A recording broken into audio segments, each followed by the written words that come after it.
Herkese merhaba arkadaşlar. Kanalıma hoş geldiniz. Bugün bana en çok gelen sorulardan birisi Kore'yi nasıl tanıdın? Koreceyi nasıl öğrendin? İşte neden bütün aile olarak, kardeşler olarak hepiniz Kore ile alakalısınız gibi bir sürü soru geliyor. Bununla ilgili video çekmemi çok istedi herkes. O yüzden dedim ki şimdi hazırlanacaktım, makyaj yapacaktım. Dedim ki en az makyaj yaparken sizinle sohbet de ederek şu şekilde anlatayım ve video yapayım istedim. O yüzden bir yandan makyaj yapacağız, bir yandan da sizinle bu konu hakkında konuşacağız. Şimdi arkadaşlar, konu çok uzun. O yüzden böyle hepsini baştan ala her şeyden birazcık bahsederek anlatmak istiyorum.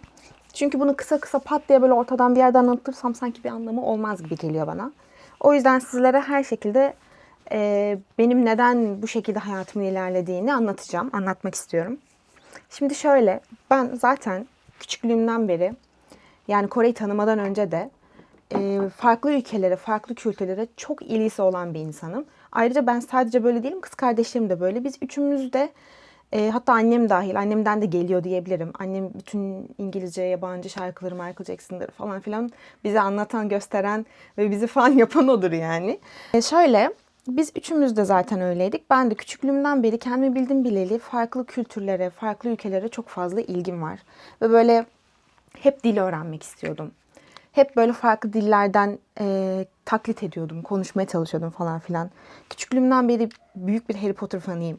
O zamandan beri hayalim İngiltere'ye gitmek, ne bileyim Amerika'ya gitmek falan. Yani böyle sürekli bir yurt dışı hayali, sürekli bir kültür öğrenme merakı, dil öğrenme merakı çok fazla var. Yani Kore'yi tanımadan önce de dediğim gibi ben gayet işte yine böyle İngilizce şarkılar dinliyorum falan filan. Bu arada İngilizceyi de kendim bu şekilde öğrendim. Hani okulda görüyorduk biliyorsunuz ama liseye geçene kadar falan İngilizce hiçbir şekilde okulda öğrenememiştim. Ve lisedeyken de hocam sayesinde birazcık dinleme yaparak İngilizceyi öğrenebileceğimi öğrendim. Ve İngilizceyi de bu şekilde kendim İngilizce şarkılar dinleyerek, ondan sonra filmler, diziler izleyerek, çeviri yaparak, sevdiğim şarkıların çevirilerini yaparak falan kendi kendime öğrenmiştim ve taklit etmeye başlamıştım. Nasıl konuşuyorlar, nasıl şey yapıyorlar falan diye. Benim okulum lisede Sultanahmet'teydi. Ben Cağaloğlu Anadolu Moda Tasarım ve Meslek Lisesi mezunuyum. Cağaloğlu'nda okuduğum için orası Sultanahmet, yani turist kaynıyor zaten. Ve bizim hocamız bizi böyle aralarda ödev amaçlı çıkın turistlerle konuşun, çıkın böyle röportaj yapın falan filan derdi. Ve biz de çok fazla hani ben böyle turistlere gider konuşurdum. Utanmayacaksınız ya, ben utanmıyordum ve konuşuyordum, deniyordum. Yani yanlış, hiç doğru konuşmuyordum ama yanlış da olsa bu şekilde öğrenmeye başladım. Zaten o zamandan beri Facebook vardı mesela. Facebook'ta yabancı arkadaşlar edinmiştim. Hep İngilizceyi de onlarla konuşarak bu şekilde konuşma dilini de öğrenmiş olmuştum. Ondan sonrasında ben üniversiteye geçtim. Üniversitede de işte böyle birazcık nasıl desem, daha böyle bir ergenlik herhalde, bilmiyorum. Daha böyle bir sıkın bir dönemimdeydim. Böyle hiçbir şeyi sevmiyorum, beğenmiyorum falan filan, böyle biraz hayat zevkim yok falan. O zamanlarda benim liseden beri de birlikte okuduğum çok yakın bir arkadaşım var. Üniversitede de birlikteydik. O bana o zamanlar kendisi bana zehri attı ve gitti. Kendisi şu an Kore dizisi belki o kadar izlemiyor ya da öyle bir şey yok yani. Bana bir zehir attı sağ olsun. Dedi ki bana ya bak, ben dizi izliyorum, Kore dizisi izliyorum, çok zevkli. Böyle hayattan insanı şey yapıyor, hani uzaklaştırıyor, keyifli geliyor. Biraz komik gelebilirsen ama bak izle istersen falan filan, şunu izle bunu izle diye bana böyle bir tavsiye yaptı. Ben de üniversiteden işte eve geldim. Dedim ne bileyim izleyeyim dedim. Ondan sonra açtım, ilk dizi Playful Kiss, bana dedi ki onu izle. Ondan sonra Playful Kiss açtım. Dil bir tuhaf geldi. Ondan sonra dedim ki neyse dur bir izleyeyim. Konu böyle çok keyifli. Çok böyle çocuksu ama herhalde o zamana kadar öyle masum bir hikaye falan canım istiyormuş demek ki ve arıyormuşum da bulamıyormuşum. O yüzden bana çok iyi geldi. Başladım ben onu izlemeye. Dedim bu çok keyifli gidiyor yani. Ben bir durdum. Ondan sonra kız kardeşim liseden geldi. O zamanlarda onaysa. Bu arada bu dediğim olaylar 2013 yılında oluyor ve ben o zamanlar işte 19 yaşında falanım. Hani 19-20 yaşlarındayım. Ondan sonra kız kardeşlerim geldi. Dedim böyle böyle. Gelin birlikte bir izleyelim isterseniz. Siz de seversiniz. Hepimiz daha zaten zevkleri hemen hemen hep aynı gidiyor. Hani seveceklerini düşündüm yani. Ondan sonra biz başladık onu izlemeye. İlk şey sandık. Bu nasıl dil falan. Çocuğun adını Oppa sandık falan yani. Çünkü hep Oppa Oppa diyorlar ya, çocuğun adını Oppa sandık. Ne kadar komik bir dil falan diye düşünmüştük. Ondan sonra biz izliyoruz. 16 bölüm zaten dizi. 8 bölümünü bir gün, ertesi günde 8 bölümünü izleyip 2 günde bütün diziyi bitirdik. Yani biz Çok iyi geldi o an bize. İşte izledik falan filan. Sonra dedik ki ya bu ne, bizim başka diziler de bulalım, neler var falan filan acaba. Böyle başka diziler de bulmaya başladık. Bizim serüven bu şekilde başladı. Dizi izlemeye de başladı yani. Zaten ondan sonrasında da başka dizilerden de bu sefer dizi müzikleri çok güzel. İşte Heartstrings'i izliyoruz falan, orada işte zaten Scan Blue ile tanıştık ilk. Scan Blue'dan ne kadar güzelmiş şarkıları da falan, sözleri de falan diye K-pop'u da tanımış olduk. Bu şekilde ilerledi. Bu 2013'ün Şubat ayında oldu. Ama biz izlemeye başladıktan hemen sonrasında böyle kelime kelime bir şeyler çakmaya başladık dizilerden zaten anında. Ben de, kardeşlerim de, biz hepimiz aynı anda öğrendik yani, öyle söyleyeyim. Beraber ilerlemesinin sebebi bu. Aramızda 2 yaş var kız kardeşlerim. Arkadaş olarak büyüdüğümüz için her şeyi de birlikte yapıyorduk. Ondan sonra işte ben böyle mesela hatırlıyorum, alfabesini merak ettim. İnternetten alfabeyi açtım, baktım. Alfabeyi hemen böyle biraz zaten anladım. Aslına bakarsanız alfabesi aşırı zor değil. Sadece bu mantığını birazcık çözerseniz, hani 49 harf var bilmem ne falan filan deniyor ama öyle zor bir alfabe gibi gelmiyor bana. Biz alfabeyi öğrenmeye başladık. Zaten ben şeyi de hatırlıyorum, böyle alfabeyi tam öğrenemeden önce bile. Mesela dizide Kenchana diye duyuyorum ya. Notlarıma böyle bildiğiniz Kenchana olarak yazmışım. Hani ne duyuyorsam o şekilde yazmışım. Onu böyle kendi işte Latin harfi ya bizim Türk alfabesiyle ezberlemeye çalışmışım. Sonrasında da alfabeyi öğrendikten sonra internetten kitap falan hiç almadım. Ya mesela bana kitap önerir misin abla, kitap var mı falan filan diye soruluyor ya. Ben kitap hiç almadım. O yüzden hani kitap öneremeyeceğim açıkçası, bilmiyorum. İnternetten mesela işte alfabeyi öğrendikten sonra işte Kenchana'yı mı duymuşum? Onu o harflerle yazmaya çalışıyorum. Yanlış yazıyorum. Nasıl yazılıyormuş diye bakıyorum. Kontrol ediyorum falan filan. Bu şekilde yazmayı öğrendi. Bu şekilde ilerledi. İşte biz sonra diline merak sardık. İşte tarzları bizim çok hoşumuza gitti ilk başta bu arada. Ben moda okuyordum zaten yeni üniversitede. Kız kardeşlerimle de birlikte lisede moda okuduk. Bizim modaya çok ilgimiz var. Zaten resim yapıyorduk onun öncesinde de hep. O yüzden moda seçmiştik. Sanatı seviyoruz, modayı seviyoruz falan filan. Bize böyle o zamanlar Türkiye'de asla olmayan bir moda, tarz olarak olduğu için dizilerde görünce biz şok olduk. Ne kadar farklı bir tarz burada yok yani. O yüzden çok iyi dikkatimizi de çekti açıkçası. Sonra ben üniversitedeydim zaten, işte moda okuduğum için. Hocamız bize çanta diktiriyordu. Bez çantalar dikiyorduk. Çantaları dikip de işte üstlerine de kendi kumaş boyalarıyla da çizim tasarım yapmamız gerekiyordu. Tabii ben o sıralar böyle işte Kore'ye sarmışım ya. Aklıma oradan hep fikirler geliyor falan. Çanta yapıp böyle Kore ile ilgili bir şeyler çizip şey yapmıştım. Sonra bu benim çok hoşuma gitti bunu yapmak. O zaman da tabii Instagram falan yok öyle. Ben Facebook açtım. Ondan sonra bir hesap kurdum. Kardeşimle birlikte biz oradan yapmaya başladık. Hatta hesabımızın adı Cry Style'dı. Soyadımız Cry. Cry Style yaptık. Ondan sonra dedik ki biz buradan sipariş alalım. İsteyenler olursa işte çanta diker, çizer, satarız. Biz bu şekilde bir giriştik çünkü açıkçası hani çok varlıklı bir aileden gelmiyoruz. Ve küçüklüğümüzden bir şey istiyorsak kendimiz yapıyorduk yani. Yoksa başka şansımız yoktu, öyle söyleyeyim. Bu şekilde Facebook'tan falan filan, hatta bizim belki o zamanımızdan beri bilenler vardır. Çünkü biz Cry Style olarak çok uzun süre ilerledik. Sonra biz Cry Style'dan siparişler falan filan almaya başladık. Çizimler yapıyoruz, çanta dikiyoruz. O zamanlarda böyle şeyler vardı. Çok etkinlikler olurdu, Kore etkinlikleri. O kadar güzeldi ki o zamanlar. Yani prime dönemimiz 2013 ya. 2013-2014 çok güzeldi. Çünkü böyle Kore fanları için de çok zevkli bir dönemdi bence. Ki eminim bir sürü o zamandan fanlar varsa da, o zamanı bilen arkadaşlar varsa da zaten aynı şeyleri söyleyecektir. Ki benim çoğu arkadaşlığım o zamandan gelme. Bir sürü kişiyle arkadaşız o zamandan beri. Etkinlikler oluyordu. Çok fazla etkinlikler olmaya başladı ve biz de o sıralar böyle birazcık ünlenmişiz şey olarak Kore fanları arasında, bunlar ürün yapıyor falan diye. Biz o zamanlar etkinliklerde stand açmaya başladık. Ve böyle gerçekten eskiden arkadaşlar böyle Kore bir şeyleri, ürünleri, bir tane grubun adı bir şeyde yazacak falan yok yani. Hiçbir yerde yok. Alamazsınız. Kore ile ilgili bir şey almak istiyorsanız da alamazsınız. Ne ürün, ne yemek bir şey alabilirsiniz, ne ıvır zıvır anahtarlık bile yok yani. Ve biz o zamanlar o yüzden çok ilgi görmüştük. Biz stand açıyorduk etkinliklerde ve Kore'yi bilen herkes o zamanlar etkinliklere katılıyor, geliyor. Böyle herkes yani güzel satış yapıyorduk, öyle söyleyeyim. Ve biz böyle haşlığımız çıkıyordu yani. Çantalar, şapkalar, tişörtler, anahtarlıklar ve ben böyle hani hatırlıyorum bir sürü kişinin, mesela ben işte diyorum ki ben BTS seviyorum. benim adımı yaz tişörte, BTS de yaz altına, şunun ismini yaz, Yasım'ın adını yaz falan filan diye biz o kadar özel siparişler yapıyorduk ki hala bu bizim tişörtlerimizden, şapkalarımızdan, çantalarımızdan kullanan varsa, elinde olan varsa hatta yazabilirse çok sevinirim. O zamanlar çünkü benim için çok özel. Daha sonrasında olayların daha da ilerlediği bir yer. Biz böyle ilerliyoruz işte 4 ay falan olmuş biz daha yeni. Biz biraz hızlı ilerledik. Çünkü genel olarak kardeşlerimle hep böyle biz bir şey seviyorsak ya da bir şey ilgimiz arttıysa hani onu öylesine yapan tipler değiliz. Sonrasında tabii o zamanlar daha genciz. Çok daha küçük olduğumuz için daha hevesliyiz.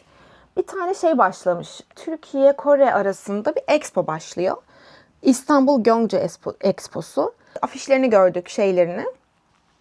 Duyurularını gördük. Belediyenin yaptığı bir şeydi bu arada zaten. Bir aylık falan Koreliler gelecek. Kore bilmem nesili falan filan gelecek. İstanbul'da bir expo olacak. Ve biz bunu görünce daha zaten yeni biz işin içindeyiz. Çok heveslendik.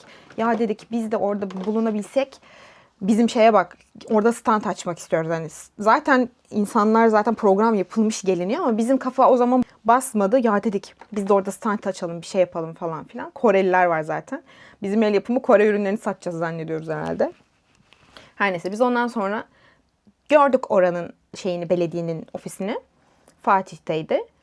Dedik ki gelin girelim diye bizim cesaret. Ondan sonra biz girdik. Oradaki işte çalışanlara falan diyoruz ki biz orada stand açmak istiyoruz. Bizi alır mısınız? Şey yapar mısınız falan filan. Herhalde çok hoşlarına gittiler biz böyle 3 kız kardeş gelince falan. Dediler ki bakın gönüllü aranıyor orada çalışmalık. İsterseniz buraya başvurun. Korece bilenleri falan alıyorlar yani ama tabii lazım ya. İşte buraya başvurun. İsterseniz gelin mülakatlara falan filan gelin gönüllü olabilirsiniz. Biz de oraya tamam dedik başvurduk. Ondan sonra diyoruz ki ama Korece bilmiyoruz ki daha işte hiçbir şey bilmiyoruz ki nasıl yapacağız falan filan. Böyle de haber bekliyoruz. Sonra bize haber geldi biz mülakata çağırdılar. Biz gittik yarım yamalak Korecemizle kendimizi tanıtıp ve hafiften rezil olup bir işte mülakat geçirdik. Ama tabii bizim azmimize herhalde hayran kaldılar. Bizi aldılar mülakatlardan sonra. Biz gönüllü olarak Expo'da çalışacağız. Çok heyecanlıyız, çok mutluyuz. Biz Expo'da çalışmaya başladık. En güzel zamanlarımdandır. Orada bir sürü çok sevdiğim abi ablalarım var, tanıştıklarım. Hala hepsiyle iletişimdeyiz zaten. Bu şekilde orada çok fazla Koreli arkadaş da edindik.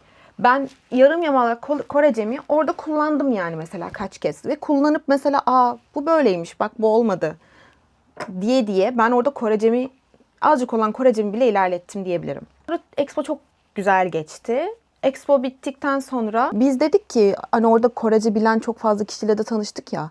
Ya dedik ki biz gerçekten Koreceyi konuşalım yani. Konuşma isteğimiz çok arttı, öğrenme isteğimiz. Ondan sonra zaten biz sürekli internetten bu şekilde öğrenmeye devam ettik. Hatırlıyorum. Açıkçası böyle tam olarak ben böyle öğrendim diyebileceğim bir şey yok. Çünkü hemen hemen 2013'ten beri buraya 12 yıl olmuş.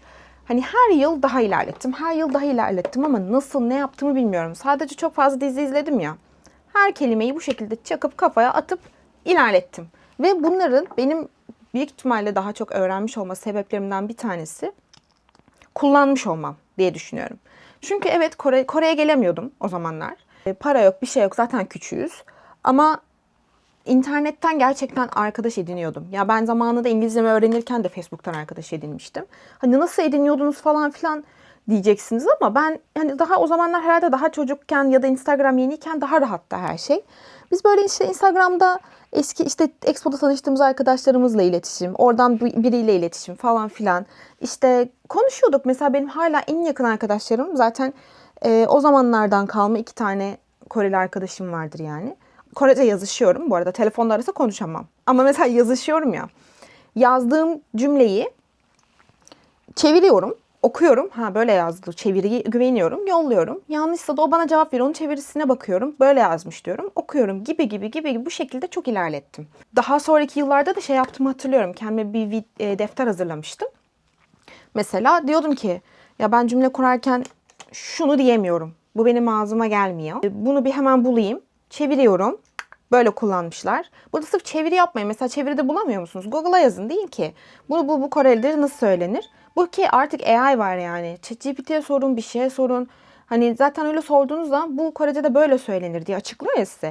Hemen ben onu not alıyordum. İşte tamam bunu bu şekilde söyleyeceğim. Defterime yazıyordum her şeyimi. Bir sürü şeyi de o şekilde öğrendim. Ve kullandım. Ondan sonra Sultanahmet'te bile ben gelen gördüğüm böyle Korelilerle falan selamlaşıp konuştuğumu hatırlıyorum. Kore restoranına giderdim. Korelilerle konuşurdum gibi gibi. Her yerde konuştum yani. Daha sonrasında bir ara TOPIK sınavına hazırlandığımı hatırlıyorum. TOPIK sınavına şu zamana kadar herhalde bir 3 kez falan girmişimdir. Ama en son girdiğim daha 3 yıl önce. Yakın zamanda tekrardan girmedim. 3 yıl önce de TOPIK 3 çıkmıştım. Hani o yüzden şimdiki seviyemi bilmiyorum. Ama o zamanlarda da böyle TOPIK'e hazırlanmak için de böyle Korece çalıştığımı hatırlıyorum. Defterlerime yazarak ya da internetten tekrardan araştırarak TOPIK sınavı örnekleri çözerek de Korece çalışmıştım. Biz çünkü İngilizce'de de böyle en sevdiğim şarkıları çevirirdim. Hatta İngilizce için de ya da Korece için de böyle hangi şarkılardan çeviri yapsak iyi olur falan diye isterseniz bilgilendirme. Ben size birkaç tane böyle yorumlarda soranlara şarkı örnekleri de vermek istiyorum. Çünkü böyle bazı şarkılardan gerçekten güzel öğreniliyor.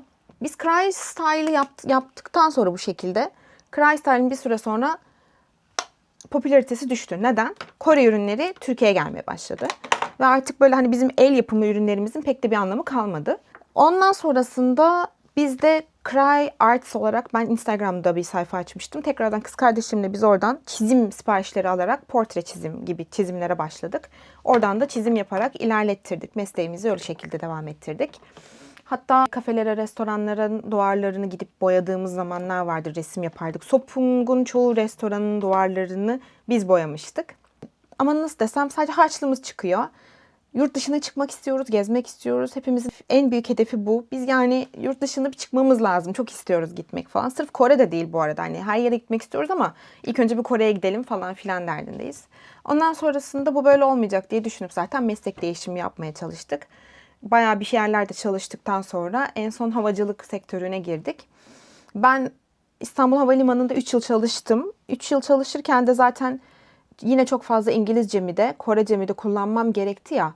Ben orada da bence 3 yılda bayağı bir ilerlettiğimi düşünüyorum. Yani bilmediğim bir sürü kelimeyi de havalimanında tekrardan pekiştirdim. Çok fazla yolcularla muhatap oluyorsunuz. O yüzden ben orada bayağı bir ilerlettiğimi düşünüyorum. Bu şekilde havalimanında da çalışmaya başladıktan sonra zaten hem Korecemi hem İngilizcemi ilerlettim. Aslında zaten ben girerken bu arada öyle bilet hakkı falan filan yoktu normalde havalimanı çalışanların ama ben girdikten bir yıl sonrasında bilet hakkı da geldi.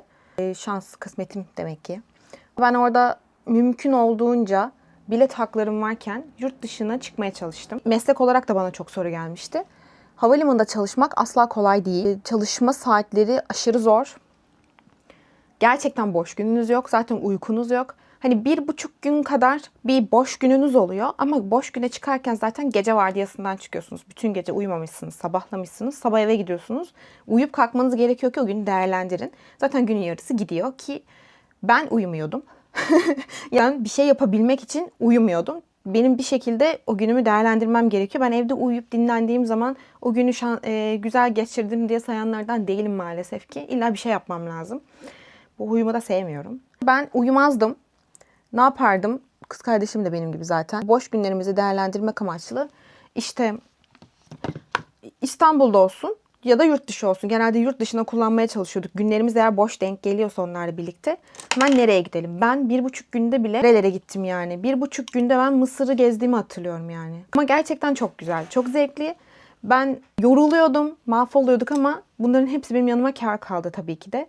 Çok seviyorum gezmeyi ve bu yüzden mümkün olduğunca değerlendiriyorum. Kore'ye bile 3-4 günlüğüne geldiğim oldu. Zaten eşimle tanışmadan önce de Kore'ye bir 4-5 kez gelmiştim işte bu şekilde. Ne kadar boşluk bulduysam o zamanlarımı değerlendirmiştim. Yani bir 3 yıl boyunca gerçekten zorlu bir çalışma şartları geçirerek, mümkün olduğunca gezerek, yorularak, uykusuz da olsa o şekilde hayallerimi gerçekleştirdim. Şimdi hani bize nasıl yorumlar geliyor? İşte çirkin yorumlar da geliyor. Bunlar Kore delisi, bunların ailesi zaten Kore manyağı bilmem ne falan filan diye abuk subuk yorumlar, mesajlar geliyor. Bir insanın mesela annesi babası avukatsa çocukların da avukat olma olasılığı çok yüksek değil mi? Ve bu çok normal gelmez mi mesela? Aa ben avukatım, annem babam da avukattı. Aa normal. Ya da işte ne bileyim hani bu şekilde ilerler. Mesela bizim ailemizde zaten kız kardeşlerimle zevklerimiz aynı. Aynı anda aynı bir şeyi başlamışız, sevmişiz, etmişiz. Hepimiz resim yapıyoruz. Hepimizin amacı aynı. Hepimizin ortak yaptık biz her şeyimizi ve bu şekilde ilerledi. Herkesin hayatı, herkesin aile içi iletişimi aynı değildir. O yüzden herkesi kendi bildiğiniz gibi yargılamayın. Ve yurt dışına hep birlikte çıktık, hep birlikte gezdik ve bu şekilde oluştu yani. Ben çok alakasız bir şekilde kardeşlerimden ayrı bir şekilde eşimle tanıştım. Benim kız kardeşim zaten bambaşka bir şekilde tanıştı eşiyle. Hiçbir alakası da yok ama gerçekten bu şekilde denk geldi. Ve bütün kardeşler Koreli ile mi evlendiniz falan deniyor. Daha bir tane kız kardeşimiz var. Bir şey yok yani, evlenmedi. Onu da evlendi sayanlar var falan. Bizde böyle bir abartılı bir şekilde devam ediyor maşallah yorumlar. Çok saçma yorumlar geliyor ama tabii ki de umurumda değil. Ben zaten kadere inanan bir insanım. Kadere inanıyorsanız zaten şunu da bilirsiniz. Eğer kaderinizde bir şey varsa Allah sizi o şekilde yöneltiyor. Yani biz belli ki kaderimde eşim vardı. Kız kardeşimin kaderinde eşi vardı. Ve biz zaten bu şekilde başladık, ilerledik. Yani bunu insanlar bilemez. Biz yaptık zannediyoruz. Tabii ki de bizim seçimlerimiz var. Biz yaptık zannediyoruz. Biz elde ettik zannediyoruz ama aslında hiçbir şey öyle değil. Her şeyi Allah sizi o yöne zaten ilerletiyor ve şekillendiriyor hayatınızı. Evet, şimdi genel olarak her şeyi anlattım sanırım ama bir şeyler unutmuşum gibi de hissediyorum. Neyse, onu sonra bir şeyler kafanıza takılırsa tekrar yorumlara yazın. Yani dil öğrenmek açısından nasıl öğrendim gibi daha devamında bir şeyler öğrenmek isterseniz size tekrardan önerebileceğim ne var? Şöyle söyleyeyim. Gerçekten o dili duymanız gerekiyor. Ben şu anda başka bir dili öğrenmek istesem de, bu arada başka diller de öğrenmek istedim ve çabaladım öncesinde de. Mesela Japonca çok öğrenmek istiyordum. Alfabesini falan biraz öğrenmiştim. Şimdi unutmuş da olabilirim ama Japoncayı öğrenmek istemiştim. İzlediğim için, dilin kulağıma hoş geldiği için. Bir dili öğrenmek istiyorsanız ilginiz olsun olmasın, o dille ilgili bir şeyler izlemeniz gerekiyordu. Yani o dili duymanız gerekiyor bence.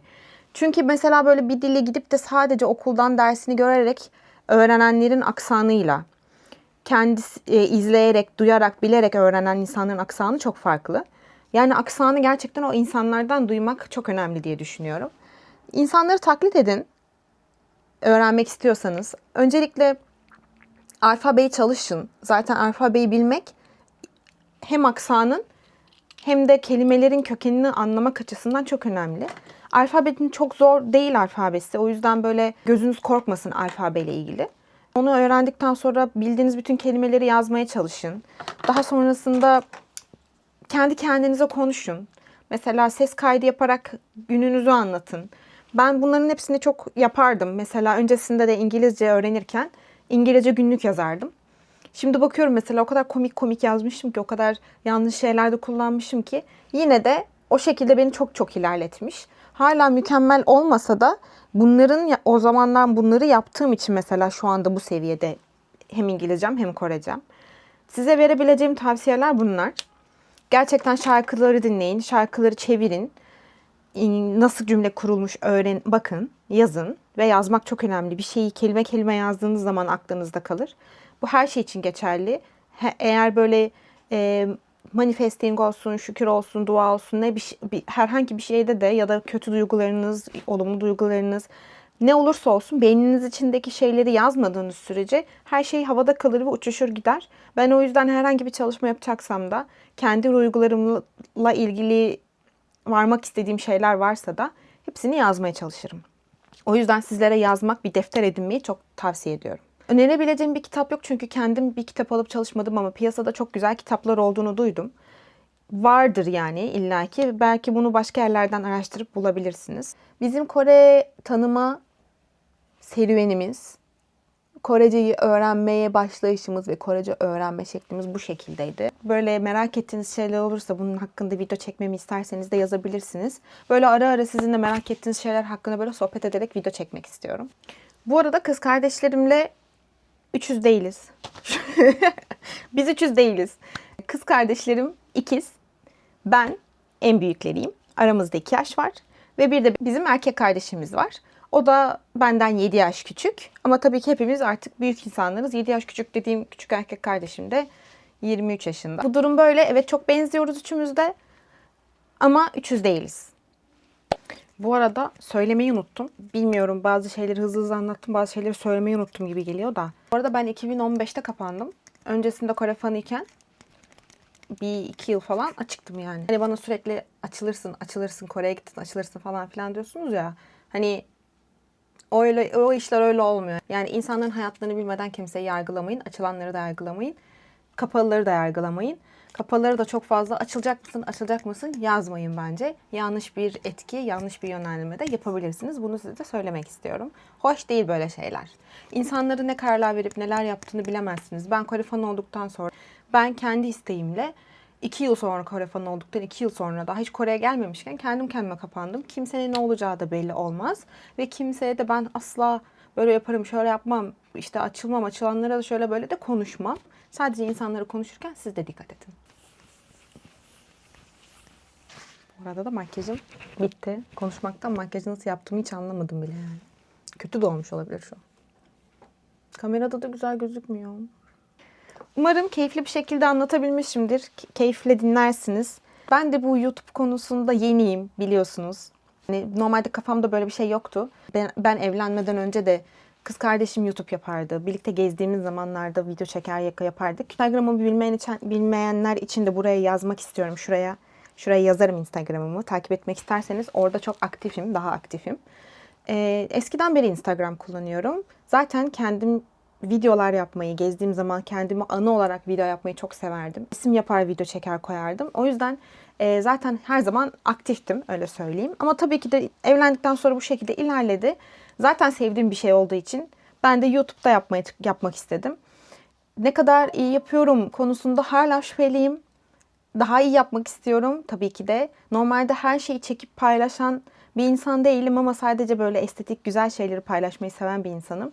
O yüzden YouTube işi ilk başta beni bir zorladı. Ama neden olmasın? Böyle konuşarak, sohbet ederek sizlerle iletişimde olmak da çok hoşuma gitti. O yüzden böyle videolar çekmeye çalışacağım daha fazla. Beni izlediğiniz için teşekkür ederim. Yorum yapmayı, beğenmeyi, abone olmayı unutmayın. Bu bana çok büyük bir fayda sağlar. Hepinizi çok seviyorum.